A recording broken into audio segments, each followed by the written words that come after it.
Bismillahirrahmanirrahim. Assalamualaikum warahmatullahi wabarakatuh. Di video kali ini admin kembali berbagi informasi terkait penyelesaian honorer menjadi aparatur sipil negara. Nah, di video kali ini admin mendapatkan info terbaru buat rekan-rekan semua. Jadi silahkan disimak videonya dengan baik, jangan di skip agar tidak salah dalam memahami informasi yang admin bagikan. Jika ada suara-suara berisik, abaikan saja rekan-rekannya. Nah, admin di awal video ingin juga menyampaikan kepada rekan-rekan semua, dan ini tidak kalah penting, bahwa terkadang admin menyampaikan informasi dalam satu video itu ada dua informasi sekaligus, teman-teman ya. Jadi teman-teman itu jangan skip ketika menyimak atau menonton. Oke teman-teman ya. Nah, kita lanjut saja ke informasi intinya.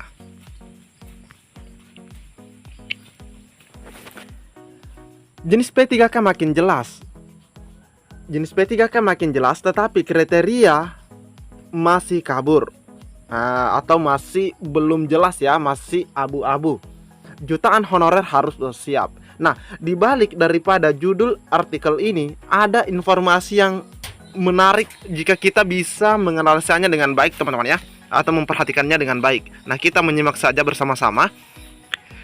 Oke, pernyataan. Nah, ini pernyataan Menteri Pendayagunaan Aparatur Negara dan Reformasi Birokrasi atau PAN-RB, yaitu Bapak Abdullah Azwar Anas, dan PLT Deputi Bidang SDM Aparatur Kemenpan-RB, yaitu Bapak Abbas Subagja, menjadi indikasi kuat bahwa sebagian honorer akan diangkat menjadi P3K part-time. Oke, ini sudah sering kita dengar. Lanjut. Sebelumnya, Azwar Anas mengatakan bahwa status kepegawaian hanya tinggal dua jenis. Nah benar, yang itu adanya PNS dan P3K, teman-teman ya. Adapun P3K nantinya terdiri dari dua jenis, yaitu penuh waktu dan paruh waktu atau part-time. Nah, ketika dibahas bagi P3K nanti ada dua status, P3K penuh waktu dan P3K paruh waktu. Nah, ini disampaikan oleh Menteri Anas seusai melakukan kegiatan menyapa dan mengajar ASN di ruang pola kantor Gubernur Sulawesi Selatan, yaitu di Makassar pada hari Jumat yang lalu. Menteri kelahiran 6 Agustus 1973 itu menjelaskan bagi daerah yang anggarannya belum siap, maka status honorer yang ada sekarang naik menjadi P3K paruh waktu. Oke, bagi daerah yang sudah punya anggaran cukup, kata mantan Bupati Banyuwangi itu, para honorer bisa diseleksi untuk dinaikkan ke P3K penuh waktu. Nah, dari dua paragraf ini teman-teman ya, kita bisa menyimpulkan bahwa tes bukan penentu rekan-rekan itu masuk ke full atau part-time. Tapi yang jadi penentu rekan-rekan masuk ke full atau part-time yaitu adalah kemampuan atau anggaran daripada daerahnya. Nah, teman-teman, sekarang jika ingin mengetahui teman-teman nantinya masuk ke full time atau part time, nah silahkan mungkin teman-teman bisa mencari informasi terkait kemampuan daerahnya atau APBD-nya. Apakah kira-kira di daerahnya mampu menggaji seorang honorer menjadi ASN P3K full time atau tidak? Karena anggaran yang akan menentukan teman-teman ya. Jadi anggaran di pemerintah teman-teman sendiri atau di instansi teman-teman ya, yang akan menentukan teman-teman itu masuk ke status honorernya akan naik ke paruh waktu atau naik ke penuh waktu atau full time. Jadi itu yang menjadi penentu. Makanya seringkali disampaikan oleh Menpan RB atau Bapak Abdullah Azwar Anas pada saat rapat bersama Komisi 10 maupun Komisi 2 bahwa tes itu hanya formalitas. Semuanya akan menjadi P3K. Nah, tergantung daerahnya apakah dia mampu menaikkan status honorernya menjadi full time atau hanya sebagai part time. Nah, teman-teman ya. Namun kita mendapatkan informasi salah satu daerah itu bisa atau memiliki kemampuan untuk menggaji paruh waktunya namun berdasarkan UMR-nya, teman-teman ya. Nah, berdasarkan UMR-nya dia bisa menggaji P3K paruh waktu sesuai UMR. Bahkan di atas sedikit dari UMR-nya. Sedangkan yang penuh waktunya pastinya akan mendapatkan gaji lebih, teman-teman ya. Bahkan digadang-gadang sampai dengan 7 juta. Nah, itu teman-teman informasinya. Meski tidak setegas Aswar Anas, Bapak Abah Subagja memberikan sinyal kuat bahwa sebagian honorer akan diangkat jadi P3K paruh waktu atau part-time. Nah, ini sinyal yang diberikan oleh Bapak Abah Subagja, teman-teman ya. Yang pasti kata Abah, pemerintah akan melihat solusi mana yang terbaik untuk menyelesaikan masalah honorer. Nah, pastinya teman-teman setuju. Yang penting diselesaikan. Apakah nanti ke paruh waktu dulu, baru lanjut ke penuh waktu, atau langsung ke penuh waktu? Nah, teman-teman ya. Tapi Bapak Aswar Anas tadi mengatakan bahwa tergantung kemampuan anggaran daripada daerahnya.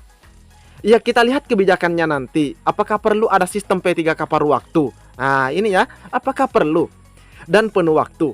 Namun, memang perlu sebagai bagian solusi. Tapi bukan berarti 2024 sudah fix ada paruh waktu. Kalaupun ada paruh waktu, nah itu nanti penggajiannya pastinya harus jelas juga, teman-teman ya. Nah, semoga saja bisa di atas UMR. Sayangnya baik Menteri Anas maupun Pak Abah, kriteria honorer yang akan diangkat jadi P3K penuh waktu. Nah ini ya. Dan siapa saja yang hanya mendapat jatah jadi P3K part-time.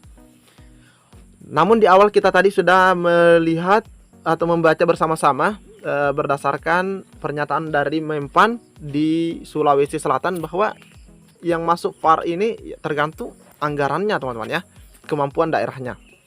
Honorer pasti makin bingung jika menyimak pernyataan Menteri Anas di atas. Nah ini kan, yang seolah-olah daerah dengan kemampuan fiskal rendah dipersilahkan mengangkat honorer jadi P3K part-time. Nah ini kembali dipertegas oleh media ini, teman-teman ya.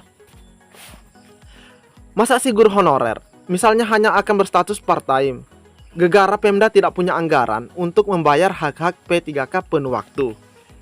Para honorer harus bersabar untuk menunggu PP Manajemen ASN terbit, juga Permenpan RB-nya sebagai pedoman pelaksana seleksi P3K 2024. Siapa tahu di dua regulasi tersebut nantinya memuat detail kriteria dan mekanisme pengangkatan honorer jadi P3K part-time. Kalau memang ada. Sebelumnya, pada hari Selasa 23 Juli, Aswar Anas menyampaikan info terbaru terkait pembahasan RPP Manajemen ASN, di mana Menteri Anas mengatakan pembahasan RPP tentang manajemen ASN saat ini sudah menuju titik akhir, yakni usulan harmonisasi yang akan diberikan kepada Kemenkumham. Draft RPP Manajemen ASN hasil uji publik sudah difinalisasi dan dilakukan pengayaan substansi. Selanjutnya akan diajukan harmonisasi sebelum ditetapkan Presiden dan PP-nya diundangkan, teman-teman ya.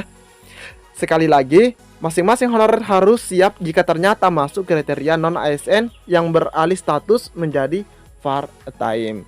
Nah, seperti itu teman-teman ya. Jadi teman-teman tidak perlu khawatir, tidak perlu ini teman-teman ya. Karena teman-teman sebenarnya sudah banyak pastinya yang tahu bahwa daerahnya ini mampu menggaji aparatur sipil negara penuh waktu atau SMP3 ke penuh waktu atau tidak. Nah teman-teman ya, tapi memang sih untuk mendapatkan informasi detail terkait kemampuan daerah atau kemampuan fiskalnya itu bukan hal yang mudah, teman-teman ya. Kita harus mungkin melakukan pendekatan kepada orang-orang yang atau yang berwenang di pemerintahan tersebut. Oke teman-teman ya, jadi ini adalah informasi penting menurut admin yang teman-teman harus ketahui terkait status nantinya jika memang paruh waktu itu ditetapkan, bagaimana bisa masuk ke penuh waktu atau ke paruh waktu. Seperti itu teman-teman ya. Oke, cukup sekian informasi yang dapat admin bagikan di video kali ini. Lebih dan kurangnya admin mohon maaf. Assalamualaikum warahmatullahi wabarakatuh.